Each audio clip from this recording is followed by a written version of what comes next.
Letting go is the hardest part. Trying to find peace of mind to seize the day. I'm living my life, working on me, doing things right, leaning not to my own understanding, but I'm following God's blueprint for singles. Blueprint for singles.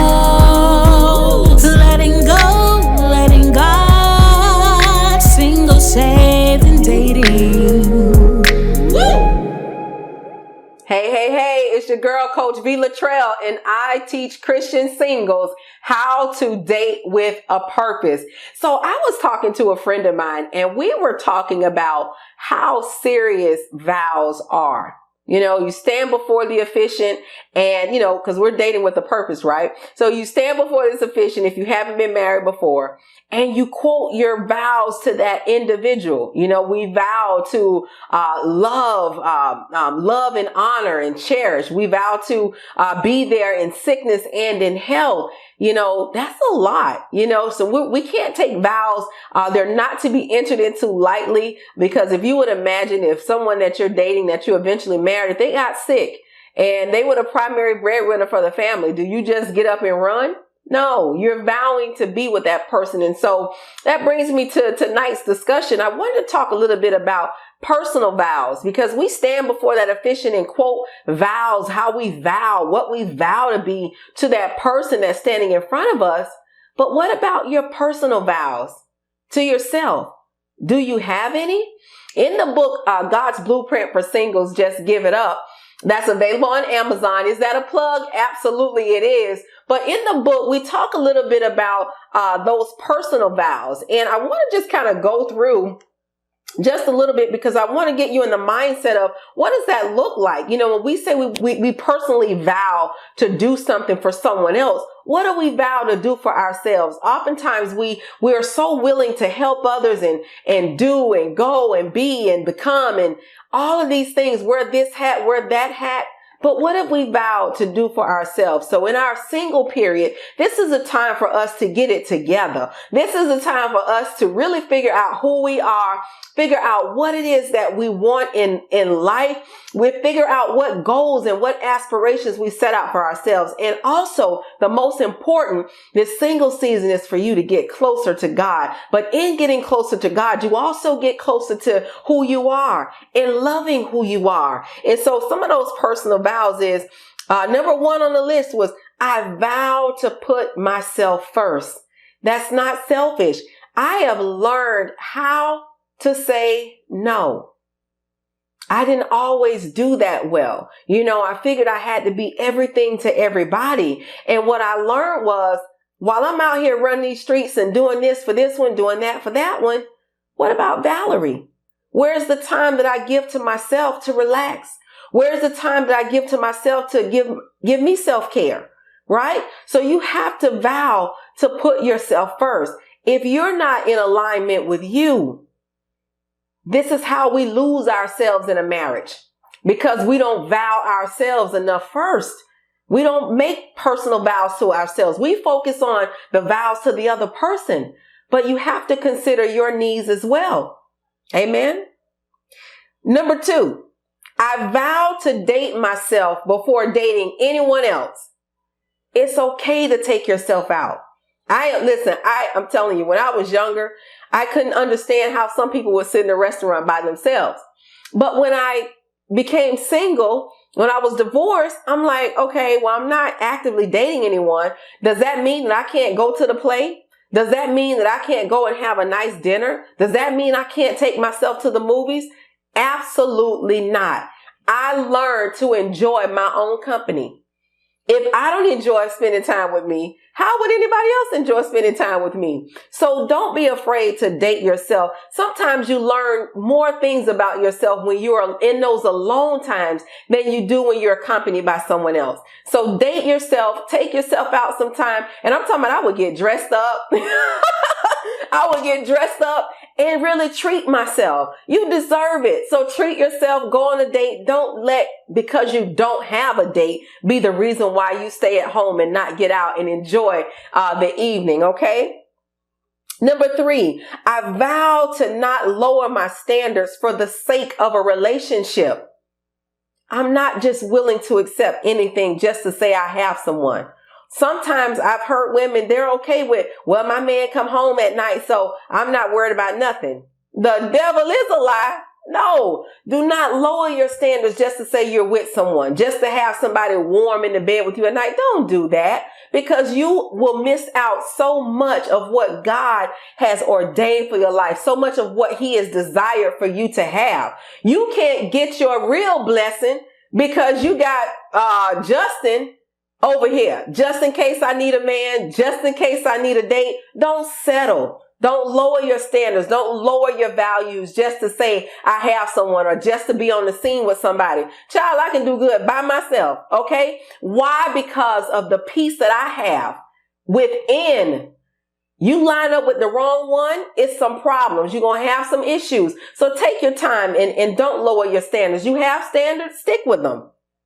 Number 4, I vow to date purposely. I'm not just dating to have fun. I'm not just out here doing whatever with whoever and being wherever with whoever. No, this person, whoever you're with, they are a reflection of you.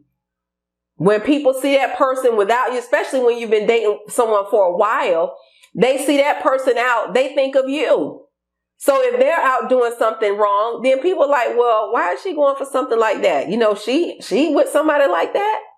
So just remember to date with a purpose, not just dating casually just to say you have someone. Now, I think sometimes it's different because there are some women who I talk to who are divorced and who have no desire, are older, over 60. They have no desire to be married again, but they do desire to have companionship. If you want to have a friend, okay, but date purposely. It's a difference in having a friend, and it's a difference in dating with a purpose to be married. Okay. Now, I'm not talking about friends with benefits. I want to make myself clear on that, because sometimes you say, oh, okay, we have friends. No, I'm not talking about friends with benefits. I'm just talking about someone who you consider a friend, someone who you confide in from time to time, but not someone that you see romantically, that they are a genuine friend, not friends with benefits. I want to be clear on that. This one is number 5. I vow to become the prepared vessel. And what does prepared vessel mean? Getting my credit right, achieving my goals, becoming spiritually aligned with God, getting my finances in order, and paying off personal debt. We can go so long on just this one alone, but becoming that prepared vessel, make sure you get your credit right. This goes for women and men. When you come together, you want to be able to do things. You want to buy a house. You got to get vehicles. You got to credit. There's a lot that is required by credit. So instead of making it the responsibility all on one person, if the two of you have good credit, then you have more things that are available to your hands as opposed to not. Achieving those goals, when you get married or even when you become a husband or a wife, there are things that now as a husband or a wife, you have responsibilities. So in this single time, whatever those goals are, work on them. That's not to say when you get married, you can't work on goals. You can have goals, absolutely. But most of the time, those goals involve your spouse. So if you have individual goals that you want to achieve before you get married, things that you know is going to take your time away from the home, go ahead and get that accomplished.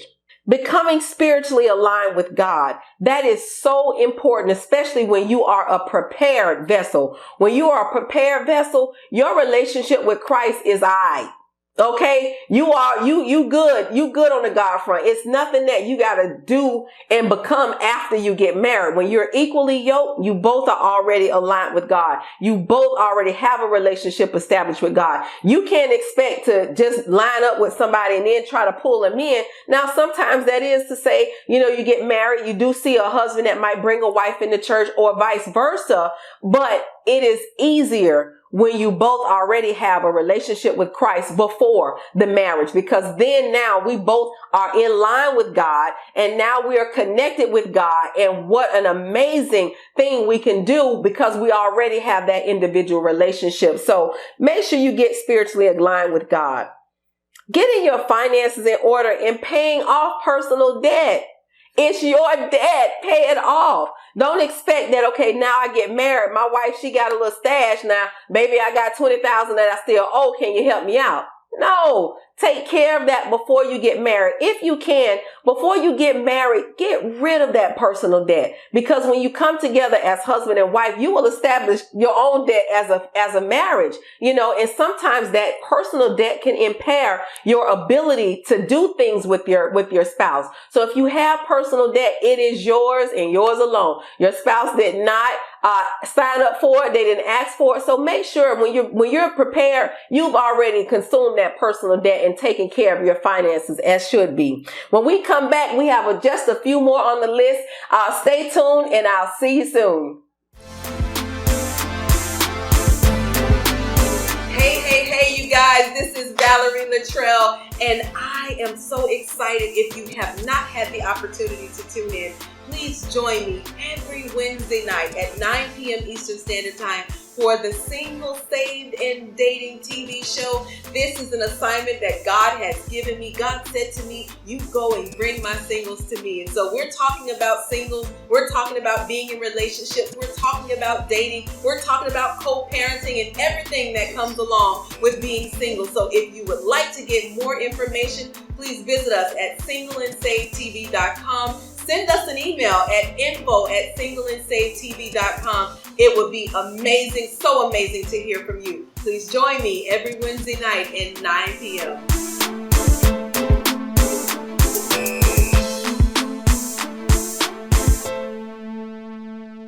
Welcome back. Number 6 on the list, we were talking about those things that we vow to do before getting married while we're in that single season, right? So number 6 is I vow not to compromise my relationship with God while I'm dating.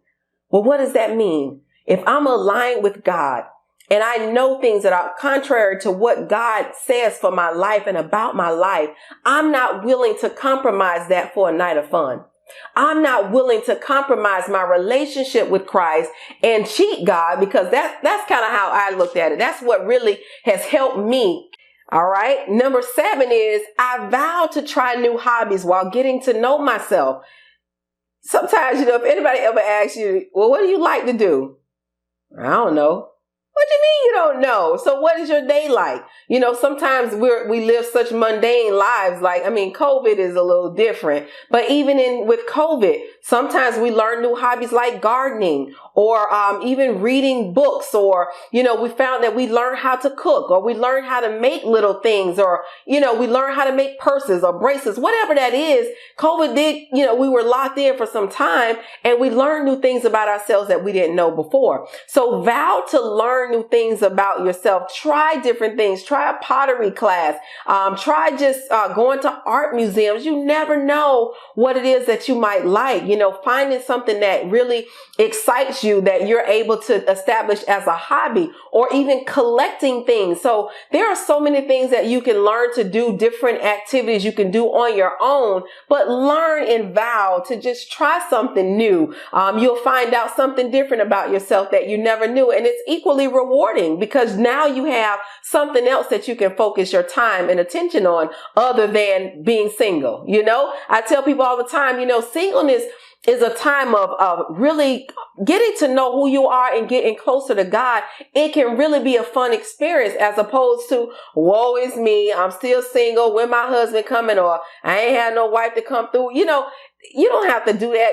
Find something to make yourself happy. And that's a lot of times we have to also vow to make ourselves happy, as opposed to expecting that when someone else comes along, I'm expecting them to make me happy. No, show up as a happy and complete individual. Because when you expect that someone will make you happy, if things don't work out because the relationship is over, does that mean you're no longer happy? No, find that happiness within yourself. And when you try new things and you try new hobbies, these are the things that get your adrenaline running and things that get to keep your attention and keep your focus. So try something new. You'll be surprised. I promise you'll be surprised. Number 8 is Vow to heal from past trauma and toxic relationships before dating. When we don't heal from those toxic relationships, we carry those same narrative, the same notion, the same feelings over into the next relationship. And you do not want to miss out on who God has in store for you, or even delay it because of the toxicity that you're carrying over from that past relationship. So do yourself a favor and the individual who you're dating or who you're in that relationship with, not to carry those feelings over. Number 9, I vow to date at least a minimum of 6 months before introducing my boo to my family or children. That is the worst thing that you can do, is introduce your family and children to someone you don't even know. And then things don't work out. You every year come around, every holiday, 4th of July, you with somebody else. Thanksgiving, you with somebody else. Christmas, you with somebody else. New Year's, you with somebody else. Slow down. Take your time. Once that person is being around for a while and they've shown you consistency, now you can start introducing your family to that individual. That shows a sign that this is someone who I'm serious with. This is someone who has that potential. But just to bring somebody around because you don't want to be by yourself at the family gathering, save your time. Take a friend. Okay? And number 10, I vow not to become complacent while dating and forgetting about my goals. We talked about goals a little bit earlier. Keep those goals in mind and achieve them. Listen, those are just some of the tips. If you're interested in what else the book has to offer you as a single and you want to date with the right way, I encourage you, follow God's blueprint, because you cannot go wrong. Does that mean that your marriage might be a little delayed? It might be delayed in your mind, but in God's mind, it's right on time. So pick up that book, visit my website at vlatrell.com, and I look forward to seeing you next time. I love you with the love of the Lord, and there is absolutely nothing you can do about it. Take good care. Letting go is the hardest part. Trying to find peace of mind.